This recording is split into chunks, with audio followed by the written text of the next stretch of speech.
மனிதர்களுடைய குணம் எப்படி வேறுபட்டு இருக்கோ அதே மாதிரி ஒவ்வொரு கடவுளுடைய குணமும் வெவ்வேறு மாதிரி தான் இருக்கும்.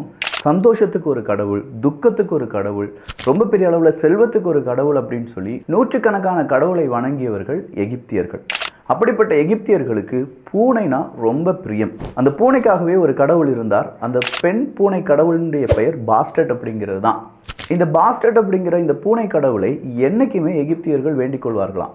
ஒரு வீட்டில் பூனை வளருது அப்படின்னா அந்த வீட்டில் செல்வம் கொழிக்கும் அப்படின்னும் மிகப்பெரிய அளவில் சந்தோஷம் இருந்துக்கிட்டே இருக்கும் அப்படிங்கிறதும் எகிப்தியர்களுடைய நம்பிக்கையாக இருந்திருக்கு. பூனைக்கு நம்ம ஊரில் எப்படி ஒரு பெண் குழந்தைக்கு நம்ம இந்த மாதிரி நெக்லஸ்ஸு இல்லாட்டி தோடெல்லாம் போட்டு பார்ப்போமோ அதே மாதிரியே எகிப்தியர்கள் அவங்க வளர்க்கக்கூடிய செல்லப்பிராணியான பூனைக்கும் நெக்லஸ், நெத்திச்சூடி இப்படிலாம் சொல்லி நிறைய ஆபரணங்கள்லாம் போட்டு வளர்த்துருக்காங்க. அது மட்டும் இல்லாமல் ஒரு பூனை இறந்துருச்சுன்னு வச்சுக்கோங்களேன், அந்த பூனைக்கு என்னென்ன பிடிக்கும் அந்த பூனையை மம்மியாக மாற்றி அதை புதைச்சி அப்படி புதைக்கும் அந்த நேரத்திலேயே அந்த வீட்டில் இருக்கக்கூடிய ஆண்கள் அவங்களுடைய புருவங்களை எடுத்துக்கொள்வார்களாம். நம்ம முடிமழித்தல் அப்படின்னு சொல்லுவோம் பார்த்தீங்களா, இப்போதும் நம்ம ஊர்லலாம் இருக்குது. யாராவது இறந்துட்டாங்கன்னா அங்கே போய் நம்ம முடியை மழிப்போம் அப்படின்னு சொல்லுவாங்க. அதே மாதிரி தான் முடிமழித்தல் அப்படிங்கிறத அவங்க இமைமழித்தல் அப்படின்னு சொல்லியிருக்காங்க.